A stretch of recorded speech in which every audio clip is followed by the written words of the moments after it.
നിലമ്പൂരിലെ തെരഞ്ഞെടുപ്പ് തോൽവിയിൽ മുഖ്യമന്ത്രി പിണറായി വിജയന്റെ നേതൃത്വവും ചോദ്യം ചെയ്യപ്പെടുകയാണ്.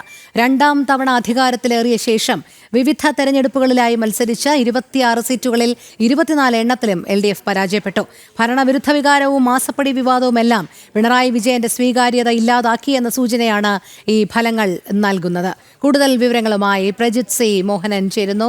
പ്രജിത്ത്, നിലമ്പൂരിലെ തെരഞ്ഞെടുപ്പ് തോൽവിയിൽ CPM പ്രതിക്കൂട്ടിലാകുന്നതോടൊപ്പം പ്രതിരോധത്തിലാകുന്നതോടൊപ്പം മുഖ്യമന്ത്രി പിണറായി വിജയന്റെ നേതൃത്വവും കൂടി ചോദ്യം ചെയ്യപ്പെടുന്ന സാഹചര്യമല്ലേ ഉടലെടുക്കുന്നത്?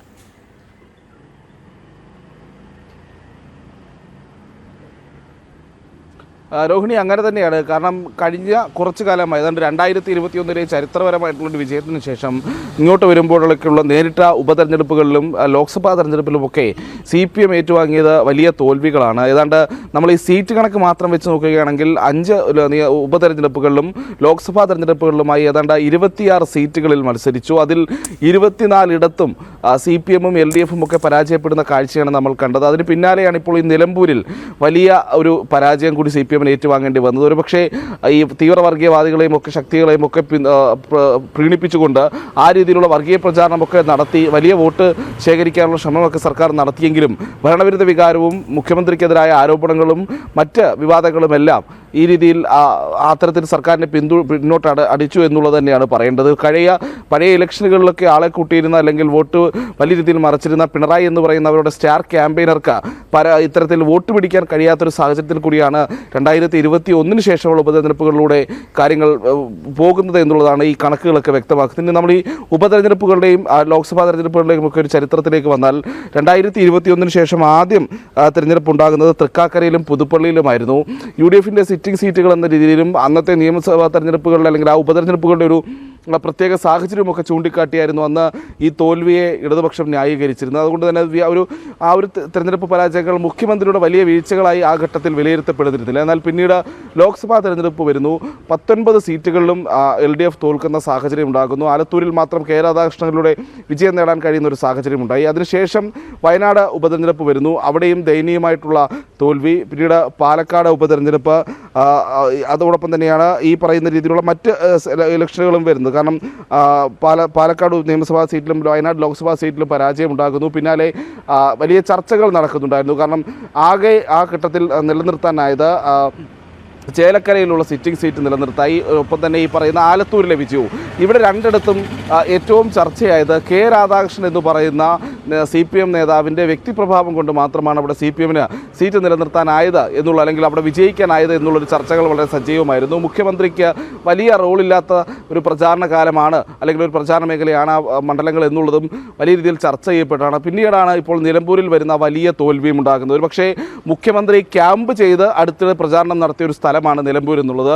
എന്നിട്ട് കൂടി കൃത്യമായൊരു വിജയത്തിലേക്ക് പോകാനോ വോട്ട് ഉയർത്താനോ നാണക്കേട് ഒഴിവാക്കിയൊന്ന് വോട്ട് പിടിക്കാനുള്ള ശേഷിക്ക് പോലും CPM-ന് കഴിയാത്തൊരു സാഹചര്യം ഉണ്ടായി എന്നുള്ളതാണ്. കാരണം CPM-നെതിരെ അല്ലെങ്കിൽ ഇടതുപക്ഷത്തിനെതിരെ മത്സരിച്ച മറ്റ് കക്ഷികൾ സർക്കാർ വിരുദ്ധ വികാരമായി കണക്കാക്കുന്ന 62% വോട്ടാണ് സർക്കാരിനെതിരെ നിലമ്പൂരിൽ ചെയ്തിരിക്കുന്നത് അല്ലെങ്കിൽ പോൾ ചെയ്യപ്പെട്ടിരിക്കുന്നത് എന്നുള്ളതാണ്.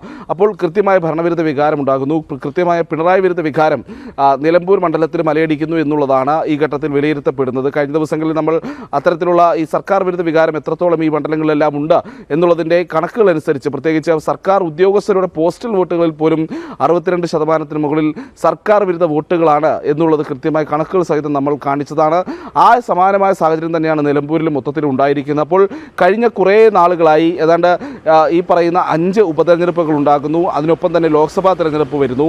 ഈ തെരഞ്ഞെടുപ്പുകളിലൊക്കെ മുഖ്യമന്ത്രിയുടെ നേതൃത്വത്തിലാണ് തെരഞ്ഞെടുപ്പിനെ CPM-ഉം ഇടതുമുന്നണിയും ഒക്കെ നേരിട്ടത്. പക്ഷേ ദയനീയമായ പരാജയമാണ് ഭൂരിപക്ഷം സ്ഥലങ്ങളിലും ഉണ്ടായത് എന്നുള്ള സാഹചര്യം കൂടി വിലയിരുത്തുമ്പോഴാണ് മുഖ്യമന്ത്രിയുടെ നേതൃത്വത്തിൽ തെരഞ്ഞെടുപ്പ് നേരിടുന്നതിൻ്റെ ഒരു വിജയസാധ്യതയൊക്കെ ഇപ്പോൾ മുന്നണിയിലൊക്കെ ചർച്ചയായി തുടങ്ങേണ്ട ഒരു കാര്യത്തിലേക്ക് പോകുന്നത്. കാരണം കഴിഞ്ഞ ദിവസം നിലമ്പൂരിൽ തോൽവി ഉണ്ടായതിന് പിന്നാലെ ഈ ഭരണവിരുദ്ധ വികാരം മറികടക്കാൻ വർഗീയ പ്രചാരണം കൊണ്ട് കഴിയില്ല എന്നുള്ളൊരു നിലപാടിലേക്ക് CPM-ലേക്ക് പിണറായി വിരുദ്ധ നേതാക്കൾ പോകുന്നതൊക്കെ നമ്മൾ കണ്ടതാണ്.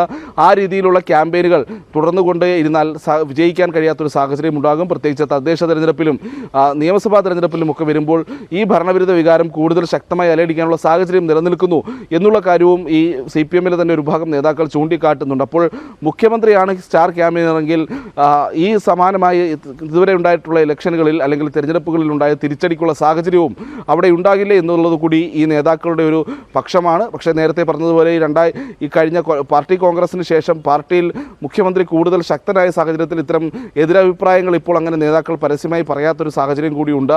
എതിരാളികളെയൊക്കെ വെട്ടിനിരത്തി CPMന്റെ സംസ്ഥാന സെക്രട്ടറിയായി MV ഗോവിന്ദനെ മുഖ്യമന്ത്രി പ്രതിഷ്ഠിച്ചതും പിന്നീട് ഇപ്പോൾ ഏറ്റവും അവസാനം സംസ്ഥാന സെക്രട്ടറിയുടെ നിലപാടുകളെ തന്നെ മുഖ്യമന്ത്രി തള്ളിപ്പറയുന്ന സാഹചര്യവും അല്ലെങ്കിൽ അതിനെ തിരുത്തി പറയുന്ന സാഹചര്യവും ഒക്കെ ഉണ്ടായി. അങ്ങനെ പാർട്ടിയിലെ സർവാധികാരിയായി പിണറായി വിജയൻ ഇരിക്കുന്ന ഒരു സമയം കൂടിയാണ്. അതുകൊണ്ട് തന്നെ ഈ എതിർസ്വരങ്ങൾ എത്രത്തോളം ഉണ്ടാകുമെന്നുള്ള കാര്യത്തിൽ, പുറത്തേക്ക് വരുമെന്നുള്ള കാര്യത്തിൽ സംശയമുണ്ട്. അപ്പോഴും മുഖ്യമന്ത്രിയുടെ നേതൃത്വത്തിൽ തുടർച്ചയായി തെരഞ്ഞെടുപ്പുകളെ നേരിടുമ്പോൾ പരാജയങ്ങൾ ഏറ്റുവാങ്ങുന്ന കാര്യത്തിൽ നേതാക്കൾക്ക് വലിയ ആശങ്കയുണ്ട്. ജനകീയമായ അടിത്തറ CPMന് നഷ്ടമാകുന്നു, പാർട്ടി സംവിധാനത്തിൻ്റെ പോരായ്മകൾ ഉണ്ടാകുന്നു തുടങ്ങിയിട്ടുള്ള വിലയിരുത്തലുകളും മുന്നണിയിലെയും CPMലെയും ഒക്കെ പിണറായി വിരുദ്ധ ചേരി ശക്തമാക്കുന്നുമുണ്ട്. അത്തരം ചർച്ചകൾ ഉൾനാടകങ്ങൾ പാർട്ടിക്കുള്ളിലും മുന്നണിക്കുള്ളിലും ഒക്കെ നടക്കുന്നുമുണ്ട്. ശരി, പ്രജിത് സി മോഹനാണ് വിവരങ്ങൾ നൽകിയത്.